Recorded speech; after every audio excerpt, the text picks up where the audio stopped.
여러분의 구독은 영상을 제작하는 데 큰 힘이 됩니다. 영상을 보시기 전에 구독과 좋아요 꼭 부탁드리겠습니다. 아울러 회원이 되시기를 원하시는 분들은 유튜브 채널 홈피 구독 옆에 있는 가입 버튼을 눌러주시기 바랍니다.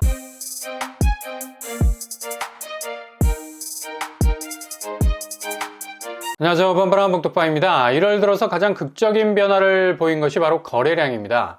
지금 카운터되고 있는 추세를 보면 181건. 이 정도 추세를 살면서 별로 본 기억이 없을 정도로 거래량은 거의 소멸 수준, 아니 멸망각으로 가는 궤적을 그리고 있습니다. 이 정도 수준이면 올해 상반기는 1차 하락장보다 더 심각하게 얼어붙을 가능성 높아 보이고요. 10월에 2,300건, 그러니까 정확하게 6개월 동안은 3,000건이 넘는 거래량이 드나들었었는데 10월 들어서면서 완전히 급격한 거래량 감소로 인해서 2,000건 수준의 거래로 내려오면서 11월은 1,800건 정도에서 막을 내렸고요. 12월 1,500건으로 갈수록 말라가는 거래량 볼 수가 있습니다. 중요한 건 데이 바이 데이, 매일매일 징검다리 놓듯이 거래가 끊어지지 않고 지속적으로 이어져야지 어느 정도 거래량이 튈 수 있는 건데, 갈수록 거래량은 하루 단위로 볼 때도 100건 이하로 갈 때가 많습니다. 그래서 1월 거래량도 그닥 장담하기 어려운 지경에 이르게 된 거죠. 이 정도까지 거래를 트지 못한 경우는 없을 정도로 역대급이라 할 수 있겠습니다. 이러다 정말 소멸되는 거 아니야? 시장에서 물건을 사줄 사람이 없는 게 지금 자영업자들이 느끼는 가장 큰 공포죠. 텅 빈 홀을 바라보면서 한숨을 푹 쉬는 모습을 보면 보는 사람도 짠하게 느껴질 정도인데, 그만큼 수요라는 게 굉장히 무서운 겁니다. 조금이라도 가까이 가면 자동문이 쫙 열리듯이 수요의 문은 늘 그렇게 활짝 열릴 것 같이 일정해 보여도 이게 어느 순간에 딱 막혀버리기 시작하면 콘크리트 벽이 눈앞에 서 있는 것처럼 정말 답이 없게 되는 거죠.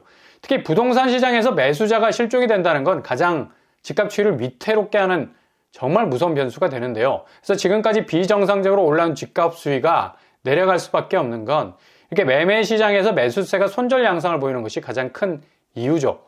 부동산 자체가 이름 그대로 급격한 움직임이 없는 시장인데 2024년만큼 정말 변화무쌍한 궤적을 보인 적이 없을 정도로 급격한 변화가 예상이 되고 있습니다. 그러니 당연히 매물이 엄청나게 쌓일 수밖에 없는 거고요. 서울만 해도 증감률이 6%대를 넘어서고 있어요. 요사이 서울 매물이 뭔가 딱 멈춰선 느낌이 많이 드는데, 이게 한 번에 와르르 무너질 수밖에 없는 건 거래량이라는 무게감을 이기지 못한다는 거죠. 한마디로 공포의 대상이 될 수 있다는 겁니다. 그만큼 가격이 미친 듯이 하락을 하기 시작하는데 매물이 어떻게 쪽팔리게 그 가격 들고 서 있겠습니까? 바로바로 가격 태그를 바꿔야 하는 타이밍이 온다는 건데, 특히 노도강의 하락, 영끌들이 집중적으로 진입한 곳들이죠. 하락세가 이렇게 가팔라지니까 지금 이자 내기도 버거운 상황이고, 시세 차익이라는 수익은커녕 엄청난 손실을 입고 있는 처지로 전락을 해버렸습니다. 노원, 도봉, 강북의 하락률이 서울 아파트 가격 변동에서 하락 중심축을 다져가고 있는 걸 볼 수가 있죠. 여기는 서울 평균보다 2배 이상 하락을 하면서 한강 벨트 지역, 그리고 강남권과도 격차가 크게 벌어지고 있는 상황입니다. 조만간에 하락장이라고 부르기에도 부담스러울 정도로 무시무시할 정도의 헬게이트 문이 열릴 것 같습니다. 이런 시국에 상투를 잡아버리게 되면 여지없이 나락이죠. 이렇게 매물과 거래량은 서로 다른 방향으로 가고 있고요. 이런 쌍방의 팽팽한 줄다리기 때문에 그냥 그동안 어느 정도 수위를 유지했던 거래가가 박살이 나는 거죠. 이렇게 집값 추세가 계속해서 내려가는 추세이기 때문에 기존 대출자들은 고금리 때문에 부담이 더해질 수밖에 없죠. 근데 일단 9일 지난주죠. 주택담보대출 대환대출 열렸습니다. 은행 18개사, 보험사 10개사, 제2금융 4개사 참여를 하게 됐고요. 자금 규모도 상당하게 보이는데요. 일단 지금 주담대 빚 규모가 천문학적인 걸 감안한다면 보다 낮은 이자로 갈아타기 위한 수요는 거의 병목 현상을 일으킬 정도로 몰릴 겁니다. 일단 기존의 대출로 고금리가 부담스러운 분들이라면 갈아탈 수 있고, 무엇보다도 무주택자들, 여전히 잠재적인 매수세로 시간을 벌어야 하는 입장에 있는 분들은 전세자금 대출도 이번 달 31일자로 대환 대출이 가능하니까 이건 적극적으로 이용을 해야 되겠죠. 이렇게 거래량이 쪼그라들고 매물은 늘어나는 매도자와 매수자 간의 줄다리기가 진행이 되는 가운데 제일 쉴드, 안전빵으로 갈 수 있는 부분은 역시 전세 시장에서의 대출 금리를 낮출 수 있는 현실적인 대안이 생기면 바로 갈아타기 하셔야 되겠습니다. 신축 아파트 분양가 혜택도 못 받는 상황에서 이런 금리 혜택은 꼭 잡으셔야 된다는 얘기죠. 근데 문제는 향후 시중은행 주담대 금리가 여전히 불안하다는 점.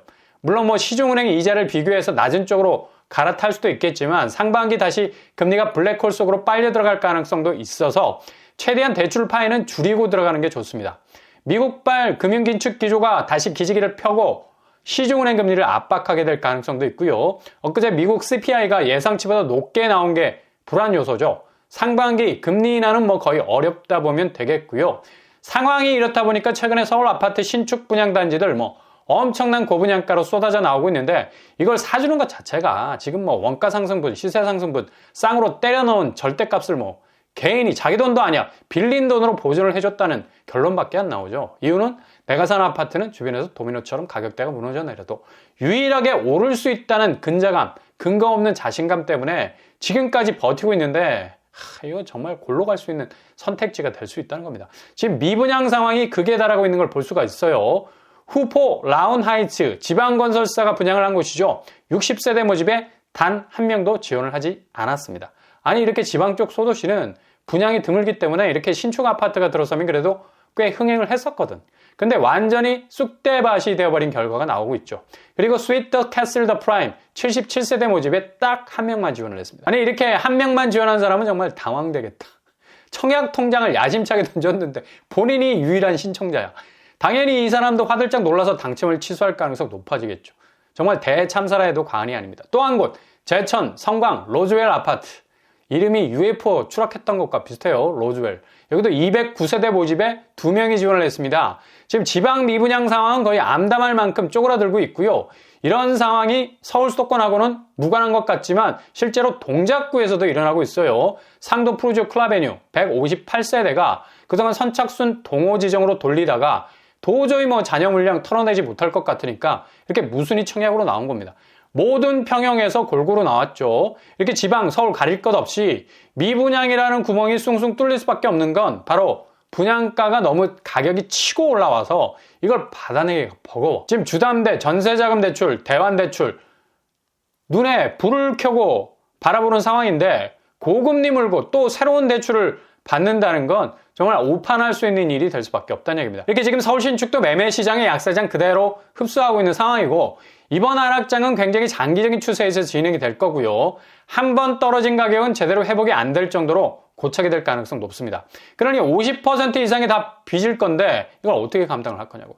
대환 대출한다 해도 그냥 미미할 정도의 부담을 더는 거고. 아무튼 이렇게 고분양가로 쏟아내는 곳 무턱대고 들이댔다가는 바로 니킥으로 머리 까이기 딱 좋습니다. 그냥 한 방에 기절해버릴 수 있는 충격이 올 수 있다는 거죠.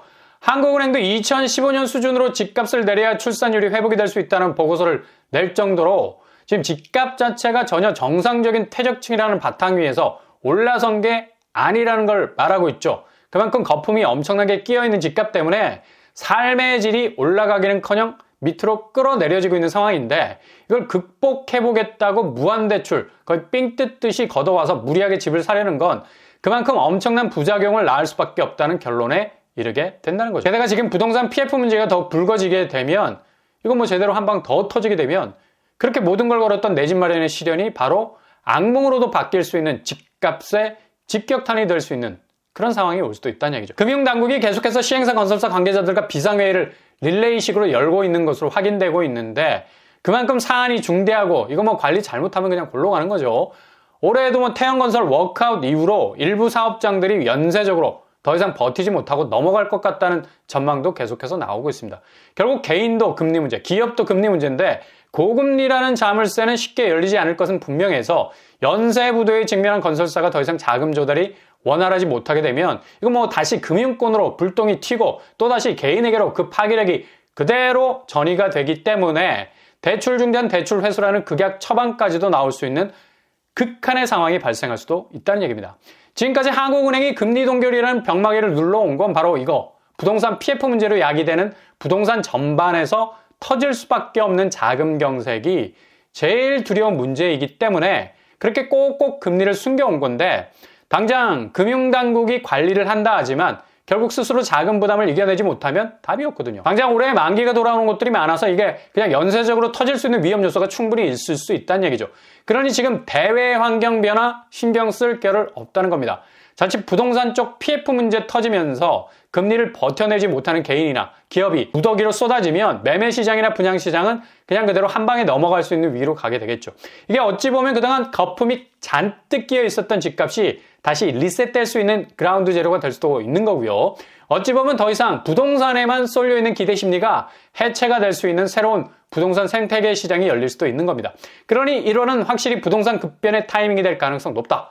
단순한 거래량 감소가 아닌 거의 매수세가 소멸각으로 가고 있는 추세에서 매매 시장의 급격한 하락세는 분양 시장마저도 지금 위협을 하고 있는 상황이라 고분양가로 미친 듯이 쏘고 빠져나오려는 건설사들의 급한 퇴로 구축과 더불어서 여전히 대출금을 물고 들어가서 서울 신축은 결코 죽지 않는다는 절규어린 깃발꽂기는 결국 부동산 PF 위기감 고조로 상당 부분 날아갈 공산이 어느 때보다도 커지고 있습니다. 단지 매매가 하락으로 집값이 단계적으로 날아가는 것이 아니라 한 번에 꽝 터질 수 있는 위험 수위가 점점 높아져 가고 있는 상황에서 한국은행이 내놓은 2015년 집값으로 내려갈 수 있을 때에만 이런 모든 집값 부작용이 사라질 수 있다는 메시지는 결국 부동산 문제는 부동산으로 풀 수 있다는 해법이 가장 명확한 정답인 것을 보여주고 있죠.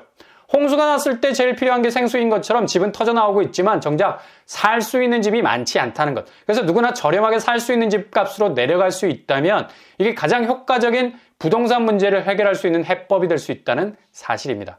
이런 대안으로 나오는 곳, 올해 국립외교원 부지, 조달청 부지가 원래는 공공임대로 추진이 되고 있었는데 주변 아파트들, 주민들 강력한 반대에 부딪혀서 결국 공공분양으로 추진이 돼서 나올 것으로 보입니다. 국립외교원 부지는 이미 양지역 일대 입체 복합도시로 추진이 되면서 외교원 부지가 주거시설로 확정이 된 상태여서 얼마든지 분양 깃발만 꽂으면 되는 곳이고요. 입지가 서초구에서 가장 좋은 곳이라 말할 수 있죠. 만약 나눔형으로 나올 수 있는 변수가 있다면 여기 거의 5, 6억대도 가능할 수 있겠습니다. 조달청 부지도 마찬가지고요. 입지가 장난이 아닌 곳이죠. 여기도 나눔형으로 나오게 되면 초기 진입 비용 굉장히 낮을 듯합니다. 그리고 서초구 영곡지구 여기는 1300세대가 풀립니다. 강남에서 나눔형으로 나온다면 5억대도 가능하겠죠. 다음 주부터 본격 분양 일정 논의에 들어간다고 합니다. 잘 지켜보시면 되겠고요. 어차피 집값 담보가치 떡락 와중에 이렇게 우회할 수 있는 것도 눈여겨보시면서 하락장 단단히 대비하셔야 되겠습니다. 근처 아파트를 면면을 보시면 서초 구렁자리, 개포자의 프레지던스 20평대 20억이 넘어가는 정말 거품이 많이 끼어있는 곳들인데 가장 저렴하게 진입할 수 있는 기회도 잡을 수 있다는 얘기죠. 아무튼 서두르지 마시고 차근차근 전진해 가실 수 있기를 바랍니다.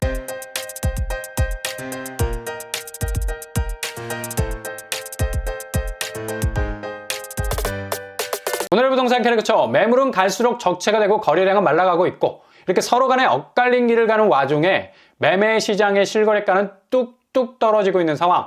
누가 먼저 던지고 나올 것인가? 이게 지금 타이밍 싸움입니다. 버티는 자 손실이 막대하고 기다리는 자 개이득이 될 수 있는 매도자와 매수자 간의 실거래는 이제 승부가 거의 결정이 되어가고 있습니다. 매수자가 결국 이길 수밖에 없는 구도. 갈수록 부동산 시장은 급변하는 모습을 통해서 정말 경험하지 못했던 시장을 보여주게 될 것으로 보입니다. 오늘도 응원합니다. 여러분의 길이 꽃길만 되실 수 있길 바랍니다.